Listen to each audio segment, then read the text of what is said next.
जवानी के राहत ले पावर है। अरे सुन तो तह कारी टूरी तुर जवानी के राहत ले पावर है। मोर संग माया ते कले रानी तुर बरदानी वो दीवाना है। मोला कहूँ ते नहीं कई बेटा या सीरम तुर बर दीवाना है। अरे सुन तो तह कारी टूरी तुर जवानी के राहत ले पावर है। अरे सुन तो तह कारी टूरी तुर जवानी के राहत ले पावर है।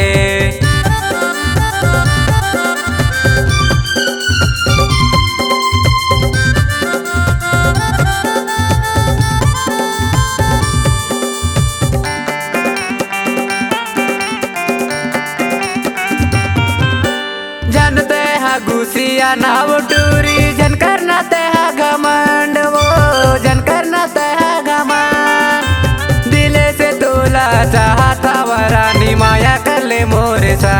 हाय वो माया कर ले मोरे सा।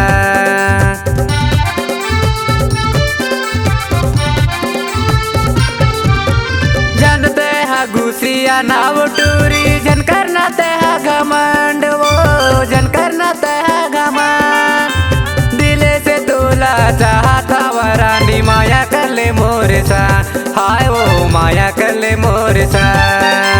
कत का तोरे जवानी हवे टूरी दो दिन माजर जाहिरे।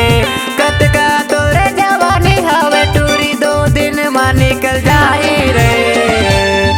अरे सुन तो तह कारी टूरी तुर जवानी के राहत ले पावर है। अरे सुन तो तह कारी टूरी तुर जवानी के राहत ले पावर है।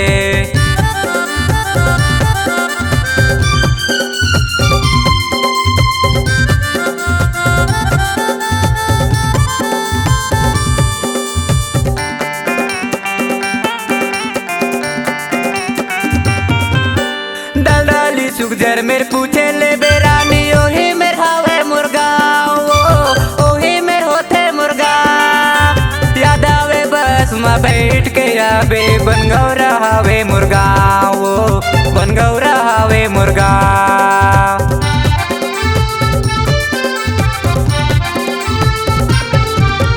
दलदली सुखजर मेरे पूछे ले बेरानी ओही मेर हावे मुर्गा ओही मेर होते मुर्गा।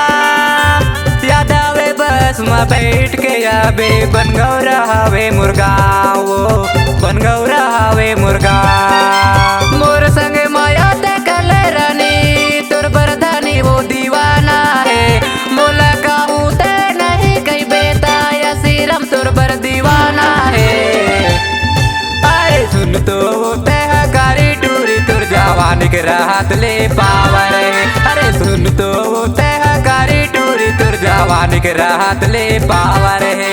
अरे सुन तो तह कारी टूरी तुर जवानी के राहत ले पावर है। तुर जवानी के राहत ले पावर है। तुर जवानी के राहत ले पावर है। तुर जवानी के राहत ले पावर है।